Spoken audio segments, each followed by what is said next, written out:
Bonjour Pascal Mercier. Bonjour. C'est nous qui vous remercions de nous avoir reçus pour cette conférence de presse que vous avez fait. C'est rue du Rugby, à côté du stade d'athlétisme à Périgueux, là où sont situés vos locaux de la délégation territoriale. En Dordogne, vous êtes combien d'adhérents pour la Croix-Rouge ? Alors, sur la Dordogne, il y a 400 bénévoles, ce qu'on appelle bénévoles, et dont à peu près une centaine de secouristes, puisqu'on a 2 activités, le secours et le social. Et donc, sur la partie sociale, environ 300, et puis 310, et 90, vous avez dit secouristes aussi ? Oui, 90, 100, ça fluctue un petit peu, mais entre une centaine. D'ailleurs, des bénévoles qui sont aussi dans le travail à côté dans le médical, comme au SAMU, ou infirmiers, etc. Alors, chez les secouristes, il y a beaucoup qui sont déjà dans le médical et qui sont bénévoles à la Croix-Rouge, en fait. Parce que la préfecture peut vous appeler pour donc une opération, comme vous avez parlé d'opération coup de main, coup de cœur, comme par exemple il y avait eu à Ribérac avec cette tempête de grêle. Alors, donc la Croix-Rouge fait partie de ce qu'on appelle la sécurité civile, au même titre que les pompiers, les ambulances, les gendarmes, la police. Et donc, on peut être déclenché effectivement par la préfecture en cas de catastrophe naturelle ou d'événements particuliers. Donc là, on a ce qu'on appelle une permanence. La préfecture déclenche et en fonction des bénévoles qui sont disponibles à ce moment-là, notre directeur donc, de l'urgence valide à la préfecture notre action et on peut intervenir à ce moment-là. Alors, où sont situés les locaux d'ailleurs Vous avez plusieurs équipes qui sont réparties sur tout le territoire de la Dordogne. Vous avez des antennes de la Croix-Rouge. À quel endroit ? On va citer toutes, comme ça les auditeurs qui partageront cet enregistrement, ils pourront savoir s'ils en ont une à côté de chez eux. Bon, les plus importantes, c'est Périgueux, Bergerac et Sarlat, là où vous essayez de renforcer aussi en ce moment. Alors oui, on a Périgueux, Bergerac, Sarlat, Ribérac, Montpont, Nontron. Après, on a dans le sud Le Bug, Saint-Cyprien, Saint-Antoine-de-Breuil, Terrasson. Donc en gros, on a 12 antennes locales. Voilà. Il y a encore Montpont-Ménestérol aussi, oui, Mareuil on a dit, Terrasson, Montignac-Lascaux, Savignac-Eivig. Et vous aviez aussi des équipes à Piégut-Pluviers, Saint-Aulé. Oui. Mais vous avez besoin d'aide. Alors pour être bénévole, c'est pas payant ou quoi que ce soit. Hein. Chacun peut venir adhérer à l'association de la Croix-Rouge et proposer du temps bénévole n'importe quand dans la journée, dans la semaine. Donc oui, on est toujours à la recherche de nouveaux bénévoles parce qu'on a besoin.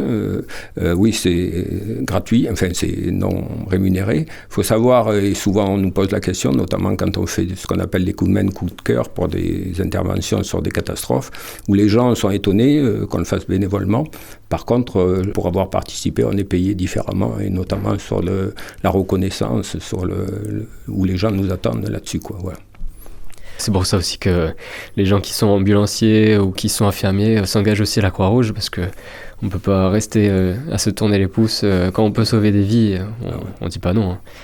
Et alors, parlons aussi des catakits. Donc, vous vous souvenez peut-être du guide de sac à dos qu'avait produit le gouvernement.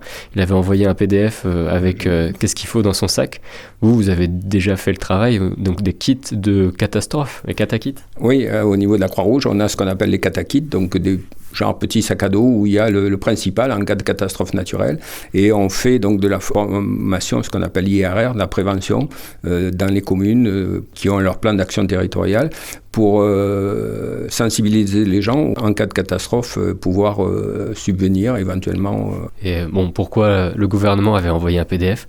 C'était pour, par exemple, des entrées en guerre de la France sur le sol ukrainien, par exemple.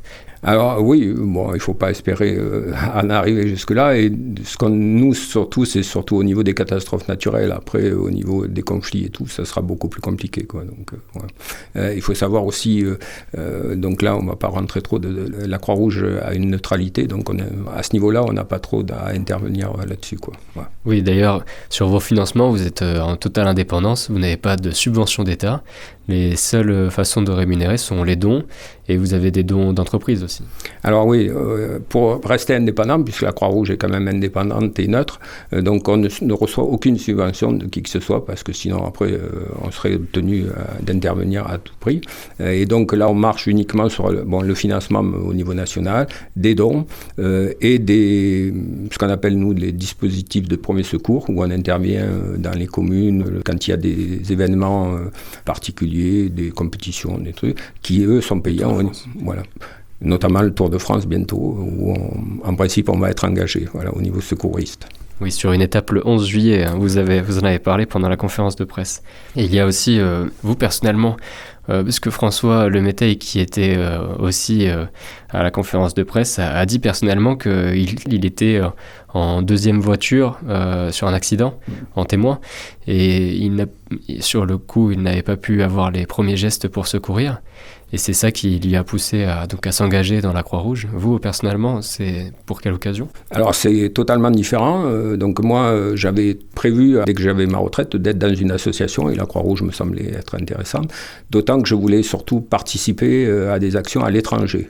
Malheureusement, ça n'a pas pu se faire, donc je suis rentré bénévole comme secouriste. J'ai fait la formation de secouriste, et ça m'a plu. L'ambiance de la Croix-Rouge, les valeurs correspondent à ce que je cherche et tout. Et donc, du coup, je suis passé de secouriste, je suis toujours secouriste, mais un petit peu moins.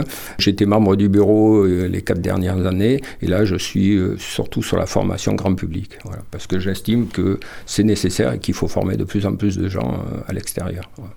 Et la Croix-Rouge a aussi donc une application mondiale avec ses actions humanitaires. Et on peut dire que rien qu'en France, il y a 65 000 personnes qui sont bénévoles à la Croix-Rouge en France. Ouais. Et puis presque autant de personnes qui sont suivies, du coup, qui sont aidées. Mais il y a plein d'actions humanitaires dans le monde.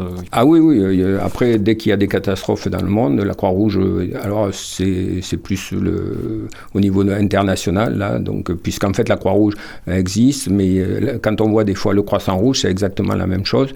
C'est simplement pour des valeurs après un peu d'appartenance religieuse de certains pays. Donc la Croix-Rouge est plus axée sur les pays qui sont historiquement catholiques ou chrétiens. Alors que pour info, la Croix-Rouge n'a rien de catholique. Le fait que ça soit la Croix-Rouge, en fait, c'est parce que c'est donc Henri Dunant qui est à l'origine de la Croix-Rouge, qui était suisse. Et en fait, simplement, il a pris le drapeau suisse à l'envers pour faire la Croix-Rouge, quoi. Voilà. La croix de Saint-Georges. Voilà, donc aucune notation religieuse, mais bon. Et localement, alors vous aidez aussi plus d'1 millier de personnes par mois à se nourrir aussi. Et donc vous allez nous dire peut-être où est-ce que vous faites des distributions et comment vous récupérez avec la banque alimentaire, mais aussi de la maraude que vous faites. Alors, donc oui, on s'occupe donc de l'aide alimentaire. Donc on va chercher au niveau de la banque alimentaire 2 fois par semaine, et après on distribue 2 fois par semaine à des personnes. Donc là, les personnes, c'est sur dossier un petit peu, enfin plus ou moins sur les revenus qu'ils ont et le reste à vivre. Et à partir de là, on leur distribue des vivres, de l'alimentation, voilà. Donc c'est le mardi et le vendredi, à côté de... Alors les personnes, c'est 1 fois tous les 15 jours, dans le local de la Croix-Rouge. Alors après, dans toutes les antennes, il y a la même chose, l'alimentaire, la distribution dans toutes les antennes. Il y a, mais notamment à Périgueux, c'est à l'antenne de Périgueux. Heureusement, vous avez eu des actions, vous en avez cité dans la conférence, des agriculteurs par exemple, qui étaient en surplus de choux pour une rotation de culture, et que vous avez eu des livraisons comme ça de choux ou de pommes d'un verger. Donc c'est à remercier. Et donc pour finir aussi, il y a peut-être une boutique solidaire aussi où les entreprises peuvent vous donner et vous pouvez acheter donc des produits aux boutiques solidaires. Il y en a une à Périgueux. Oui, donc là on a donc des boutiques solidaires où on a tout un tas de vêtements de dons, pareil, où des particuliers nous donnent, des fois des magasins qui arrivent en fin de stock et qui nous donnent, et où là on peut acheter pour 1-2 euros des pantalons. Alors tout à fait, c'est quasiment pas de la deuxième main, c'est quasiment du neuf pratiquement, donc à très bas prix, quoi. Bon, n'hésitez pas donc à vous contacter à la Croix-Rouge pour faire ces formations, donc les premiers gestes qui sauvent. Et ces 3 heures, c'est pas long finalement, et ça peut aider dans la vie. Oui, voilà. Je pense qu'il faut de plus en plus de gens qui soient disponibles, puisqu'en fait, l'intervention de ce qu'on appelle, nous, le citoyen sauveteur, on va être directement le premier intervenant, et ça peut sauver beaucoup de vies. Donc, n'hésitez pas à nous appeler pour faire la formation GQS, et n'hésitez pas à nous appeler aussi pour être bénévole. On recherche aussi. Voilà. Donc pour vous contacter, croix-rouge.fr. Ou sinon, vous pouvez appeler le 06 80 95 69 80 et vous allez tomber sur le responsable de l'antenne, François Leméteil, que nous avons cité un peu plus tôt. Merci Pascal. Merci beaucoup.